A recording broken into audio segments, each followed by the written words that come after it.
रामकृष्ण हरी माऊली. आजचा हा व्हिडिओ माझ्या कुटुंबासाठी खूप खास आणि आनंदाचा क्षण घेऊन आला आहे. माझ्या दीदीच्या लग्नाची बैठक पार पडली आणि शुभमुहूर्तावर सुपारी फोडण्याचा कार्यक्रम संपन्न झाला.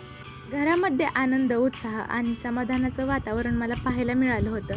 सगळे दोन्ही कुटुंब खूप आनंदी होते आणि दोन्ही कुटुंबातली मोठी लोक सगळे मिळून बसले होते बघा. चर्चा झाली आणि दीदीच्या नवीन आयुष्याची सुरुवात करण्याचा हा महत्त्वाचा टप्पा आज पूर्ण झाला होता. सुपारी फोडण्याचा कार्यक्रम हा आपल्या संस्कृतीतील एक महत्त्वाचा आणि शुभ समजला जाणारा एक विधी आहे. या फंक्शनमधून दोन कुटुंबाची नाती अधिक घट्ट होतात आणि लग्नाची अधिकृत सुरुवात झाल्याचे मानले जाते. आजचा दिवस माझ्या कुटुंबासाठी तर खरंच खूप खास होता. माझे नातेवाईक, माझे जवळचे लोक यांच्या उपस्थितीमुळं या कार्यक्रमाला तर अगदीच रंग आला होता.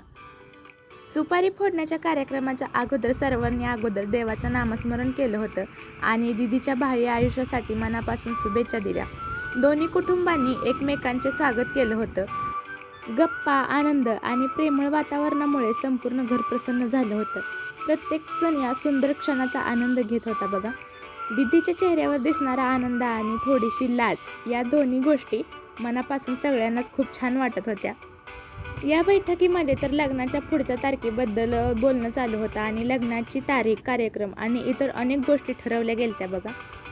मोठ्या लोकांचा आशीर्वाद आणि सगळ्यांच्या शुभेच्छा यामुळे हा सोहळा आणखीनच मंगलमय झाला होता. घरामध्ये गोडधोड पदार्थांचा आस्वाद घेत सर्वांनी एकमेकांचे अभिनंदन केले आणि प्रत्येक क्षण आनंदाने भरभरलेला होता. माझ्या दीदीच्या आयुष्यातील हा एक नवीन आणि सुंदर अध्याय सुरू होत आहे. तिच्या पुढच्या आयुष्यासाठी सुख, समृद्धी, प्रेम आणि भरपूर आनंद लाभो हीच देवाकडे प्रार्थना करतोय आम्ही सगळे. या सुपारी फोडण्याच्या कार्यक्रमामुळे आमच्या घरात आनंदाचं आणि उत्साहाचं वातावरण निर्माण झालं होतं. हे क्षण कायम स्मरणात राहतील आणि आयुष्यभर जपून ठेवावेसे वाटतील.